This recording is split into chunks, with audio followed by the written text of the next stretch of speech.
Okay, kids, look, sit down in your seats so we can show everybody how much room we have. So this is how we turned our side-by-side into a mega cab. So there's Groot, who is a 100-pound lab. As you can see, he has plenty of room in here.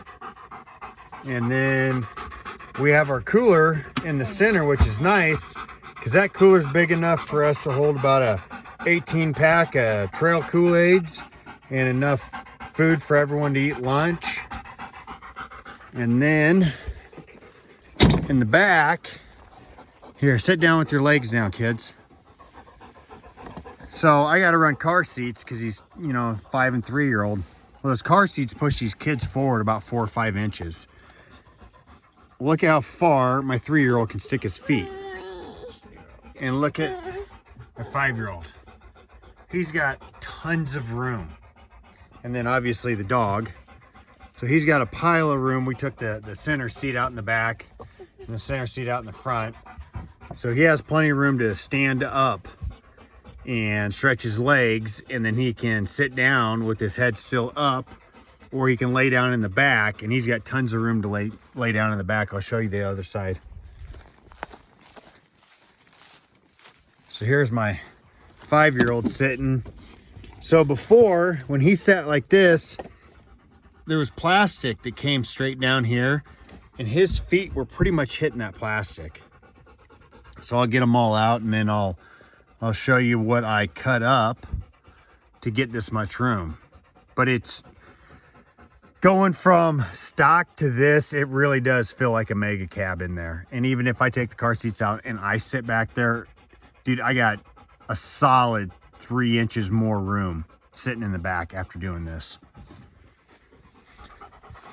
Huh, Groot? Do you like it? Trust me, this dog, the main reason why I did this is this dog wouldn't get in the stupid thing before I did it because it was just too claustrophobic for him in the back. And now he's pretty happy.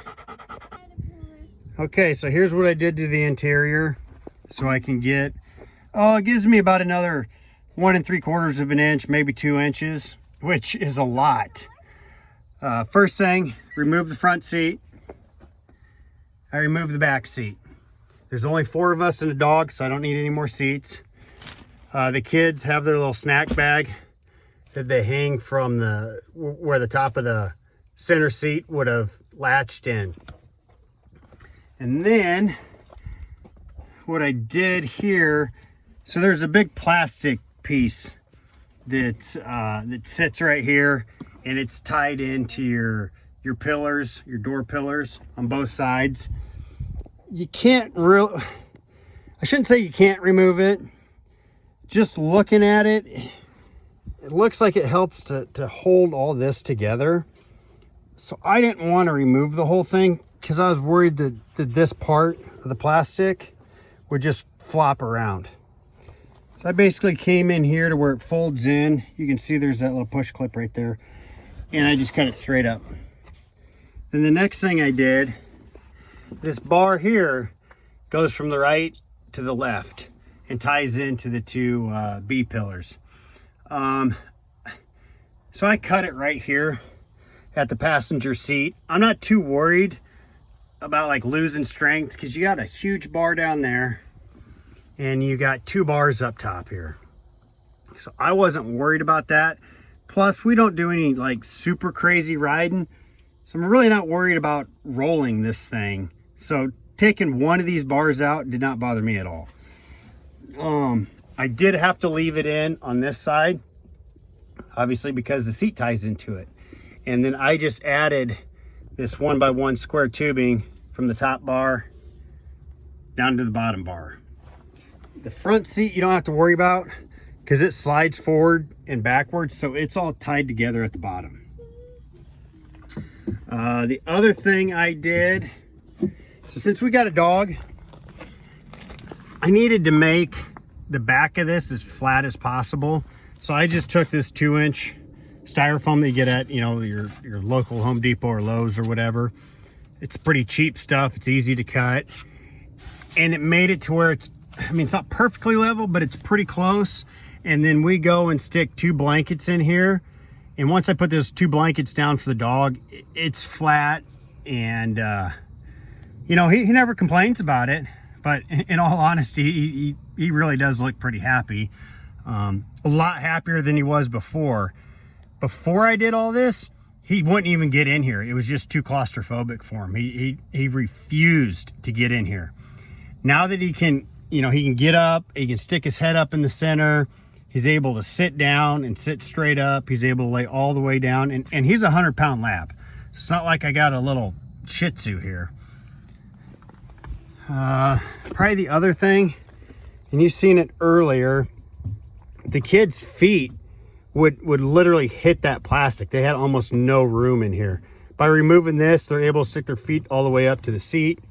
I don't really have any issues with them kicking me in the back, unless they're trying to do it. So sometimes, and if you have kids, you know what I'm saying. Sometimes they try to do it on purpose. I'll kind of show you the front.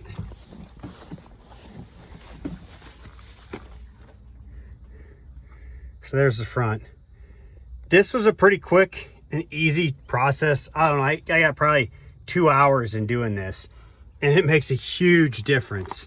I did put a piece of foam, and it just kind of sets into place. There's some tabs where the seat was bolted in, so you just kind of push it against those, and it holds it in place. I put that foam there. So since that seat was there, and since your engine's back there, the seat did help reduce some of the noise. And then when I pulled it out, it just got a little bit louder. And by putting that piece of foam back in there, it's not any louder than it was when the seat was in. Okay, here's what it looks like with me sitting back here. So as you can see, like before, my leg would have been hitting this plastic. And when you get down low, you gain even more room. I mean, you probably got, I don't know if I can get this, you probably got a solid 4 or 5 inches more room down there at the bottom. You know, I'm able to really get my feet in there, and I'm 6 foot. I mean, I'm not the hugest guy out there, but I'm tall enough to where this thing was a little tight before I did this. You know, and then even resting your you know, if you had to extend a foot out, you know, sitting back here getting a cramp or something, you got room to do it. So hopefully this helps you guys out.